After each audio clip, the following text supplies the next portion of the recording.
Good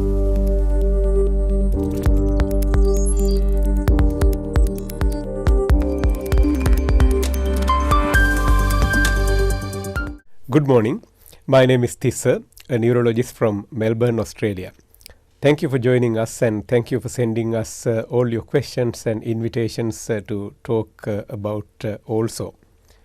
We are going to talk about another interesting but rare movement disorder affecting human eyes. This movement disorder is known as blepharospasms. As you can see from the image on the screen or the picture on the screen, there is a muscle that is circular and located around your eye. In fact, both eyes. Blepharospasms can occur one eye, but more often than not affecting both eyes. Why do people get blepharospasm? As I said on last week's interviews or discussions, blepharospasms are also a disorder belonging to the group of movement disorders known as focal or segmental dystonias.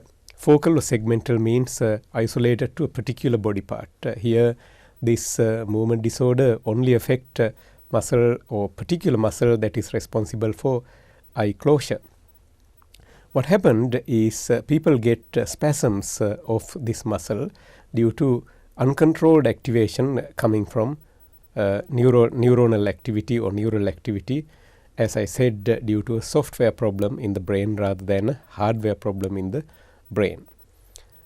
People with blepharospasms, they have trouble keeping their eyes open, as the muscle that is controlling eye closure basically go into this spasmodic or spasm reaction. So they normally complain that they have difficulty keeping their eyes open. So they get the eye opening, closing, sometimes difficulty opening the eyes, etc. Sometimes there is excessive tearing, sometimes the tiredness, irritation in the eye also can be a symptom of blepharospasm. Blepharospasm can occur in relation to other movement disorders also. We will talk about them when we plan to talk about those particular movement disorders in a future program. So what can you do about blepharospasm? This can be treated very well.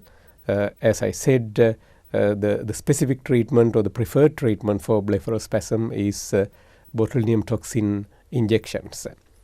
The way that the botulinum toxin injection work is the toxin gets absorbed into the nerve endings, and as a result of the chemical action of this particular toxin, the production of a chemical called acetylcholine, which is responsible for the nerve muscle communication or talking, gets disturbed, and that stops the excessive spasmodic activity or spasms in the muscle around the eye.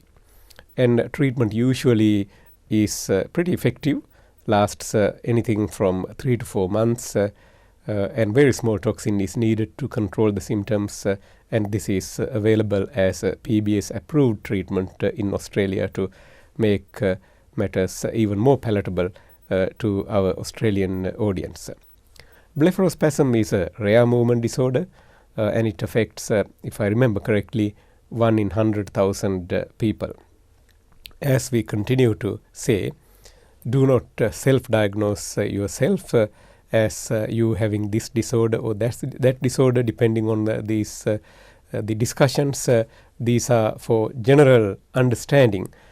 If you suspect that you or one of your loved one is suffering from a similar movement disorder, talk to your family doctor and get a referral to see a movement disorders interested neurologist who can help you with the diagnosis, treatment, and getting back to good brain health once again. Thank you for listening. Thank you for watching. Keep sending your questions, and we look forward to catching up with you next week again. Take care, stay safe, stay well.